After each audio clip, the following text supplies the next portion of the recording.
Games like Pesterminator are so horrible that they make you wonder why they were ever made at all. Who in their right mind would want to waste their time on such a futile endeavor? Color Dreams made it? Huh, well that explains everything. They always seem to waste everybody's time making shit, but this game is really dreadful, even for them. So anyway, let's get into it. Pesterminator for the NES. This game looks really ugly and cheap. The colors are so jarring and garish that the game is a real eyesore to look at. And some of the colors are so bad that they actually make me feel nauseous. Even worse, the game designers got really cheap in some of these levels. Levels 1 and 4 are merely palette swap versions of each other. And the same goes for levels 3 and 6. Jesus Christ! Couldn't they have made 2 more original levels? Talk about lazy!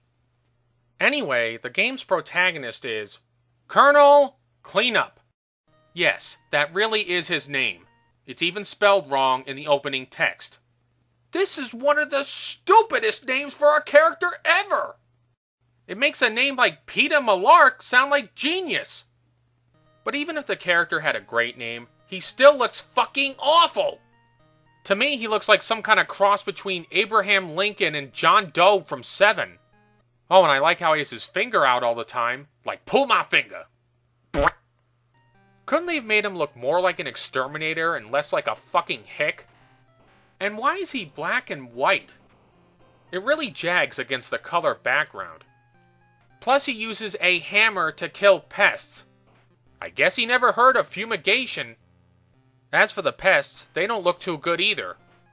Some of them are so crudely rendered that they may as well just be squares on the screen. The controls are just as bad as the graphics. If I could sum them up in one word, that word would be awkward. Some of the levels have a slight 3D feel, and you move the Colonel up and down on a plane. Unfortunately, this makes it harder to hit some of the enemies. But some of the other levels allow you to move on a 2D plane, which makes it a lot easier to take out enemies. Frankly, I think they should have just made the whole game in 2D. It would have been much better. Oh, and what bad game would be complete without switching the buttons on the NES controller? Typically the A button is for jumping and the B button is for attacking, so let's just swap it and make things even more confusing. While I'm on the subject of jumping, it's a huge problem in some parts of the game. Particularly in levels 3 and 6. You have to go onto these high platforms to kill some of the pests. And to get to some of the platforms, you have to do running jumps. But the jumping in this game is so odd that sometimes I feel like I'm walking on air rather than jumping. It's like this asshole is trapped in some kind of retarded version of the Matrix. Plus his character feels really weighed down, which makes it harder to turn. The gameplay ain't gonna win any awards either. The game has 9 levels, and in each one you have to go around a certain area smacking pests. If you hit the select button, a screen will pop up and tell you how many pests are in a given level. Once you've defeated them all, you win. But here's how lazy and incompetent the game designers were. On the select screen, they call the pests bugs. I'm not trying to be Mr. Technical here, but there's some problems with that. Spiders aren't bugs, they're arachnids. They have 8 legs, not 6 like insects. And I don't think rodents, or space aliens, or barrels of toxic waste count as bugs. They could have solved this problem so easily if they just called all the animals pests. And maybe not included the barrels of toxic waste. As if their laziness wasn't enough, the idea of using a hammer to kill a bunch of pests is galactically stupid. Didn't this fucking rube ever hear of pesticides? Still more aggravating is the fact that this hammer is a lousy weapon. It has a really tiny hitbox that makes it difficult as hell to smash anything. And when you hit some of the enemies, they defy gravity and go bouncing around the room like a friggin' ping pong ball. Sometimes they'll even come back and hit you, causing you damage. This is just too fucking ridiculous to believe. They couldn't make this game any worse if they sat down and tried. Oh wait, they did. Some of these pests are nearly impossible to reach. Like this one here in level 6.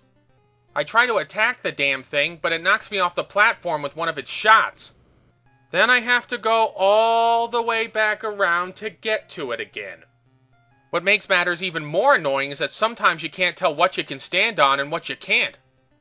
Basic shit like distinguishing what you can stand on from what you can't.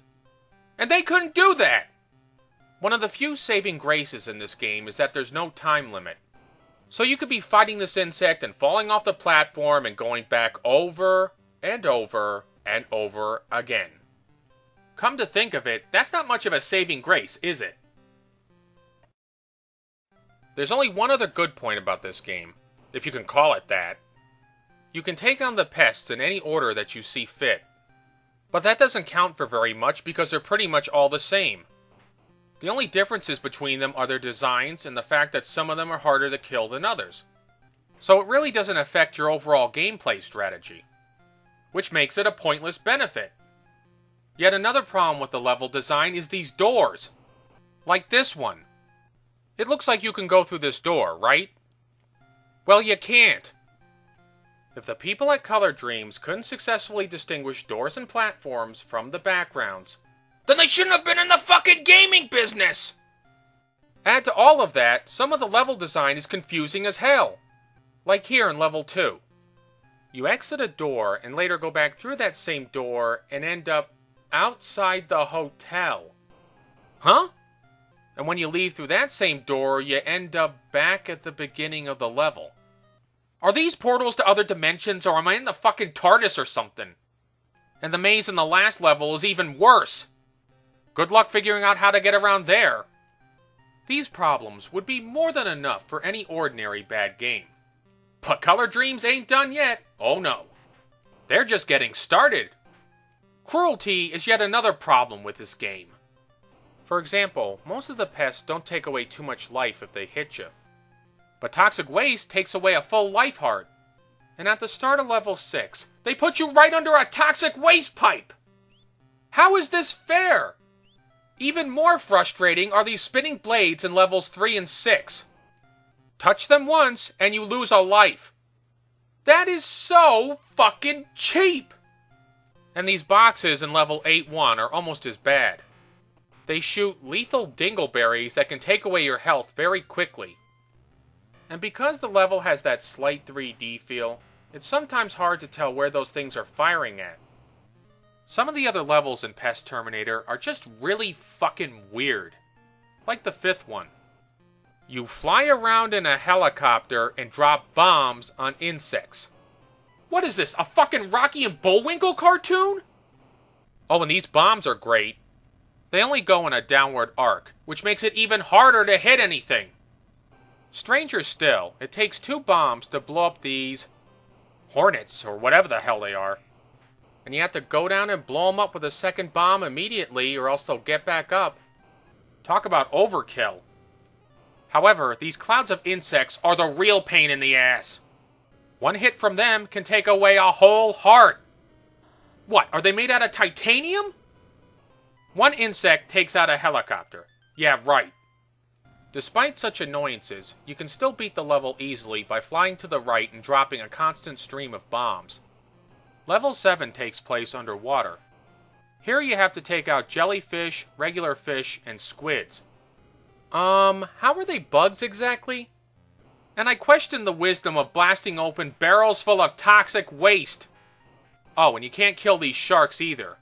I guess they don't count as pests. In this level, Colonel Cunt has a spear gun.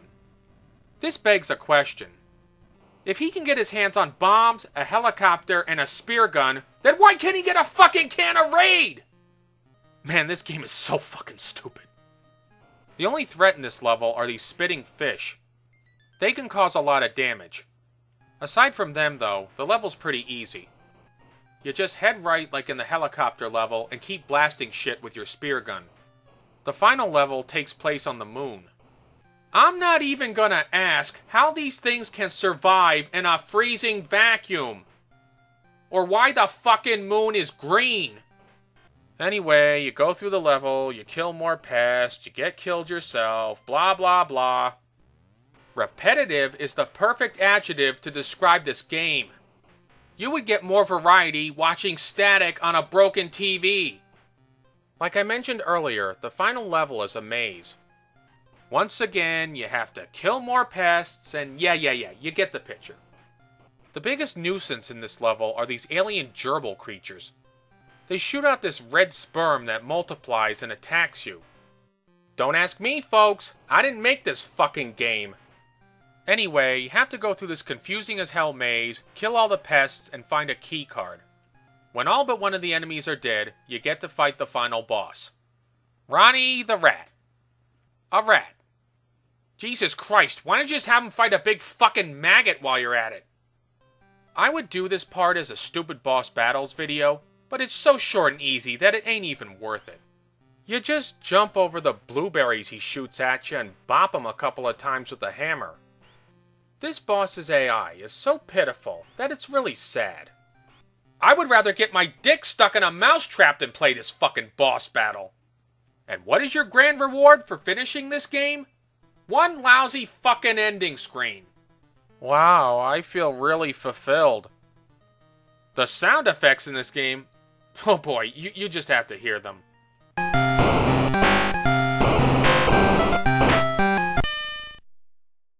Bing, gong, boop. It's hardly better than the Atari 2600. And the music. Oh dear Lord, the music.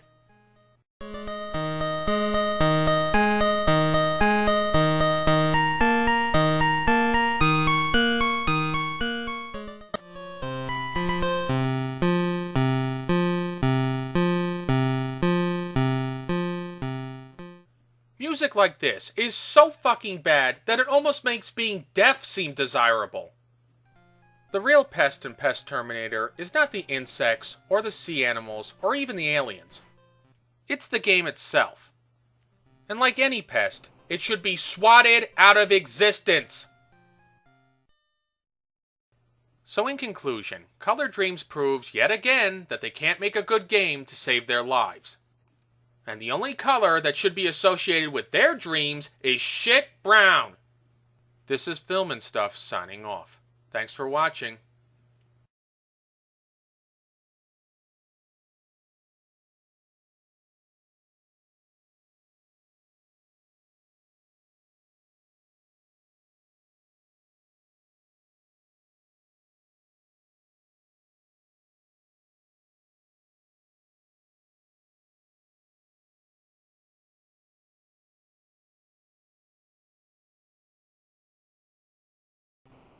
If he can get his hands on bombs, a helicopter, and a spear gun, then why can't he get a fucking can of Raid?